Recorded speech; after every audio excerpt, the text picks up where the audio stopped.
Selamat datang di Libra Bi Podcast. Bersama saya Salwanur Ramadhania. Kali ini kita akan membedah isu politik dan ekonomi yang menjadi perbincangan hangat di masyarakat Indonesia. Indonesia saat ini tengah mengalami polikrisis dengan munculnya berbagai masalah yang timbul akibat penurunan nilai-nilai demokrasi, disrupsi digital, krisis lingkungan, serta merosotnya kesejahteraan ekonomi masyarakat. Mahasiswa dan masyarakat tidak henti-hentinya menyuarakan suara mereka agar pemerintah mengatasi permasalahan yang ada saat ini.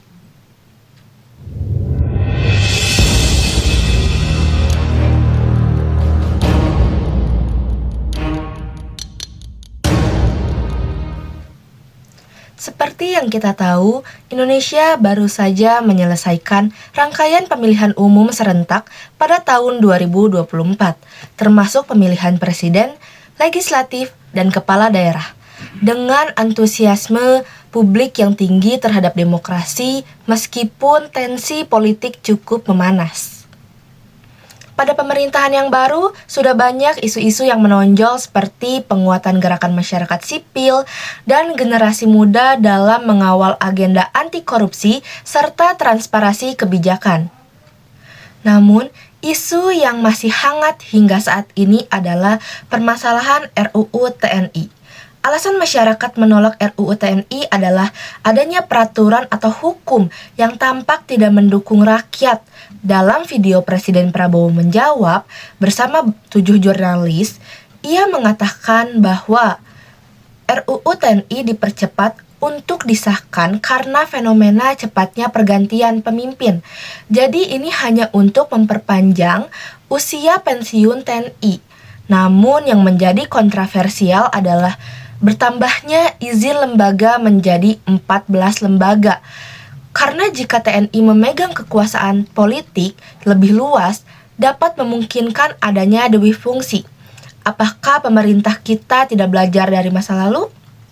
Yang lebih mengejutkannya lagi, RUU TNI ini disahkan dalam pembahasan yang sangat singkat, hanya berlangsung beberapa hari. Sementara itu, RUU perampasan yang sangat didukung oleh masyarakat mengalami proses yang sangat lambat.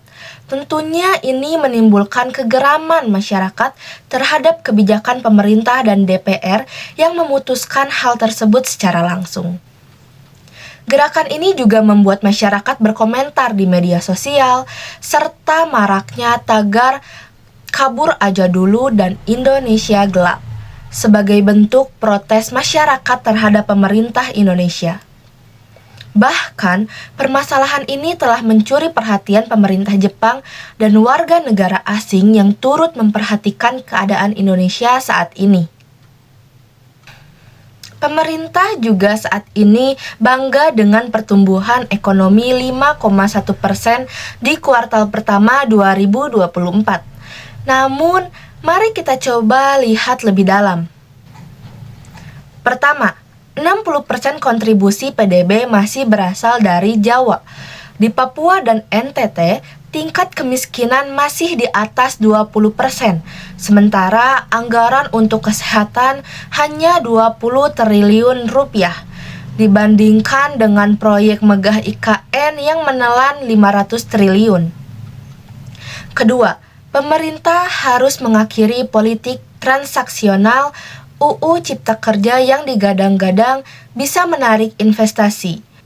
Nyatanya, justru menurunkan realisasi PMA sebesar 12% di awal 2024. Sementara itu, 1.200 kasus PHK massal dalam setahun terakhir membuktikan bahwa UU ini lebih berpihak pada korporasi. Terakhir, kita membutuhkan kepemimpinan yang berani daripada fokus pada proyek mercusuar seperti IKN. Pemerintah harus memperkuat KPK dan menunjukkan transparansi dari kinerja pemerintah agar masyarakat dapat memberikan kepercayaan kembali pada pemerintah. Selanjutnya, merevisi UU Minerba untuk menghentikan ekspor bahan mentah dan membuat akses pendidikan digital secara merata. Jika tidak, Impian Indonesia untuk menjadi kekuatan ekonomi terbesar keempat di dunia pada 2045 akan tetap menjadi mimpi di siang bolong. Dalam wawancara Presiden Prabowo menjawab bersama 7 jurnalis, ada hal dari buku gagasan Prabowo yang menyebutkan bahwa setiap negara yang tidak mampu mengatasi korupsi di pemerintahannya akan bubar. Dengan maraknya berbagai kasus korupsi saat ini yang merugikan masyarakat hingga mencapai 900 triliun rupiah, tentunya masyarakat menginginkan hukuman yang berat bagi para koruptor dan ketegasan terhadap hukum. Lalu, apakah permasalahan ini terjadi karena sistem Indonesia yang salah atau karena orang-orang yang menggunakan hukum dan sistem di Indonesia dengan sembarangan?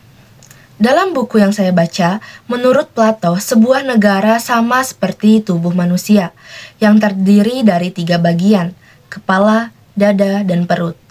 Untuk setiap bagian ini ada bagian jiwa yang terkait. Akal terletak di kepala, kehendak terletak di dada, dan nafsu terletak di perut.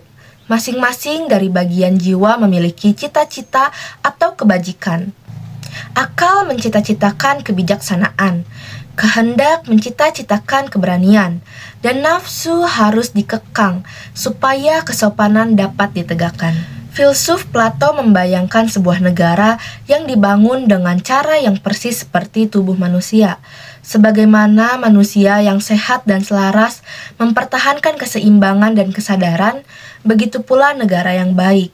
Ditandai dengan adanya kesadaran setiap orang akan tempat mereka dalam keseluruhan gambaran itu. Terciptanya negara yang baik bergantung pada apakah negara itu diperintahkan oleh akal.